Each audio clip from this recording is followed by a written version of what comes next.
Oh, voici 4 choses qu'ils ont oublié de te dire à l'auto-école. Moi, ils avaient oublié de me dire l'endroit où j'avais garé ma voiture, mais ça, c'est un autre problème. La majorité des conducteurs sont convaincus que s'ils connaissent toutes les règles du code de la route, ils seront prêts à faire face à n'importe quelle situation. Cependant, en plus de ces règles, il y a d'autres choses tout aussi importantes à prendre en considération. Et si tu ne les respectes pas, tu pourrais être grièvement blessé même lors d'un petit accident. Mais avant que tu découvres tous les détails cruciaux, appuie sur le bouton d'abonnement et active les notifications pour nous rejoindre du côté sympa de la vie. Numéro 1. Ajuste correctement ton fauteuil. Si la chose dont tu te préoccupes quand tu t'assieds derrière le volant est ton confort, alors tu devrais vraiment faire attention à ce point. Il existe réellement une manière correcte de s'asseoir derrière le volant. Et cela peut faire la différence entre la sécurité et le danger sur la route. Quand tu es sur le siège du conducteur, tes genoux devraient être légèrement pliés. Si tu sens que tu dois étirer tes jambes pour atteindre la pédale d'accélérateur, avance ton fauteuil. Cependant, si tu vois que tes genoux sont trop pliés et que tu es dans une position inconfortable pour poser ton pied sur la pédale, alors recule le fauteuil.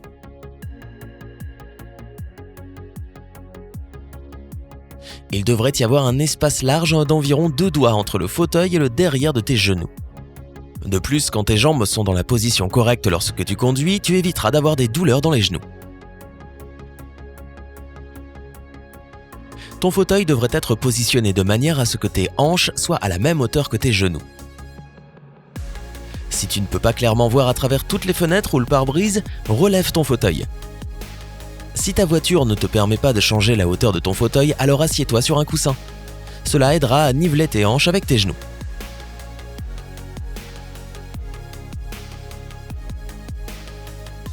Si tu suis ces recommandations, tu seras dans la position correcte qui ne réalisera pas trop de pression sur ton dos. De plus, c'est la position la moins fatigante lors d'un long voyage. Maintenant, rentrons dans le vif du sujet. Par exemple, la plupart des gens ont tendance à agir de manière instinctive lorsqu'ils ont un accident. Presque tout le monde posera les mains sur le volant et les pieds sur les pédales juste avant l'accident. Mais si tes bras et tes jambes sont tendus, tu peux être grièvement blessé, même lors d'un léger accident. Tu devrais également être attentif à la distance qu'il y a entre ton corps, le volant et les pédales. Le dossier devrait être incliné à un angle d'environ 100 degrés. C'est la position la plus confortable pour ton corps. Si tu dois soulever tes épaules du dossier pour tourner le volant, tu as trop incliné ton fauteuil. En même temps, si tu dois te recroqueviller lorsque tu conduis, incline un peu le dossier en arrière. Ton fauteuil est correctement ajusté si tu peux facilement atteindre le volant et que tes coudes sont légèrement pliés. Assure-toi que ton fauteuil possède un support lombaire. C'est une partie surélevée en bas du dossier. Ce support devrait être au même niveau que ta taille. S'il n'y a pas de support lombaire dans ta voiture, utilise une serviette enroulée ou de la mousse que tu peux acheter séparément. Fais également attention à l'appui-tête. Ta tête devrait être positionnée au milieu de l'appui-tête.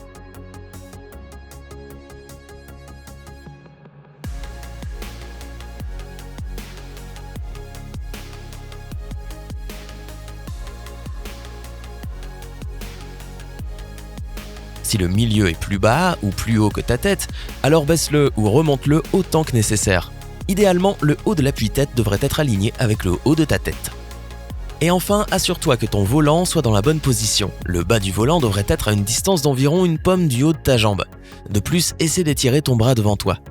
Si tu peux mettre ton poignet sur le haut du volant, la distance est correcte. La meilleure et l'unique correcte manière de tenir le volant est à 9h15. Tu sais, c'est quand tu imagines que ton volant est une horloge. Mets ta main gauche à l'endroit où se trouve le 9 et ta main droite sur le 3. En plaçant tes mains de cette manière, tu auras le meilleur contrôle possible sur le volant et donc sur ta voiture. De plus, garde toujours les 2 mains sur le volant quand tu conduis. Cela est non seulement plus sûr, mais permet également de t'empêcher de tourner ta colonne vertébrale. Tu vois, quand tu conduis en utilisant une seule main, cela peut provoquer de sérieuses douleurs dans le dos, d'autant plus si tu conduis fréquemment. Enfin, cette position des mains évite que tes bras et tes mains soient au mauvais endroit si tu es victime d'un accident. Et ainsi, l'airbag dans le volant pourra être déclenché. Numéro 2. Vérifie les flexibles de frein. Si le système de freinage de ta voiture ne fonctionne pas bien, ces signes peuvent indiquer les problèmes suivants. Tu entends des bruits stridents à chaque fois que tu freines. La pédale de frein bouge de haut en bas. Cela est seulement normal si ton système anti-blocage des roues ou ABS est activé. Ce système évite que la voiture ne dérape.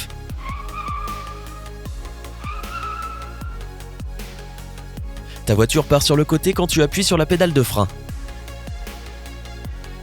Tu remarques des traces de fuite de liquide de frein sur le côté intérieur de la roue. Mais tu n'as pas besoin d'attendre de voir l'un de ces signes alarmants. Tu devrais constamment garder un œil sur l'état de tes flexibles et de tes plaquettes de frein. Même la plus petite fissure sur la conduite de frein peut provoquer un accident parce que tu ne seras pas capable d'arrêter la voiture.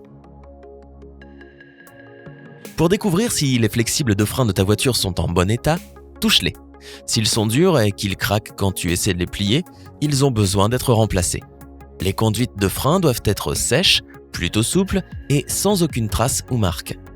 Après que tu aies remplacé les vieux flexibles de frein, il est crucial pour ta sécurité de purger tes freins avant de conduire ta voiture. Numéro 3.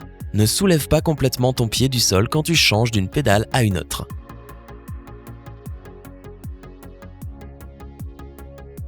Cette règle est importante étant donné qu'elle évitera que la pédale ne glisse sous ton pied. De plus, quand tu soulèves complètement ton pied du sol et que tu le bouges à droite ou à gauche, cela te rend un peu plus lent et moins efficace. Bien que ça semble sans importance, même des millisecondes jouent un rôle majeur lors d'une situation d'urgence. Bien sûr, cela dépend beaucoup de la taille de ton pied. Plus il est petit, plus il sera difficile de suivre cette règle. Dans ce cas, tu peux utiliser une méthode qui fonctionne pour tout le monde. Change de pédale en déplaçant le talon de ton pied.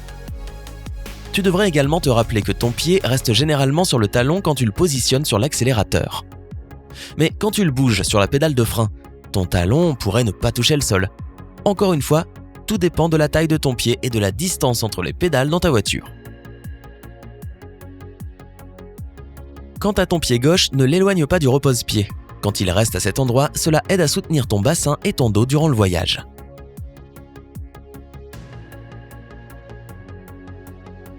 Numéro 4. Mets ta ceinture de sécurité correctement. Tout d'abord, tu ne devrais pas passer ta ceinture de sécurité sous ton bras ou derrière ton dos. La sangle supérieure devrait traverser ton torse et ta clavicule et la sangle inférieure devrait passer sur tes hanches. Ne la place pas sur ton ventre. Si tu es victime d'un accident, la ceinture devrait t'arrêter au niveau de l'os du bassin, pas de l'estomac. Si tu remarques que ta ceinture de sécurité est torsadée, tends-la immédiatement. Les deux parties de la ceinture devraient être posées à plat sur ton corps. Si tu as l'impression que ta ceinture de sécurité s'enfonce dans ton cou ou ton épaule, la plupart des voitures te permettent d'ajuster les réglages de la ceinture. Si la ceinture de sécurité passe plus haut ou plus bas que l'os de ton bassin, tu peux la baisser ou la relever en conséquence. Si la ceinture de sécurité de ta voiture n'est pas ajustable, tu peux toujours bouger ton fauteuil vers le haut ou en arrière. Si aucune de ces astuces n'aide, achète une ceinture rembourrée. Tu peux en trouver dans beaucoup de magasins. Et enfin, fais attention à toujours entendre un clic quand tu attaches ta ceinture. Réalise une forte pression à chaque fois pour être sûr.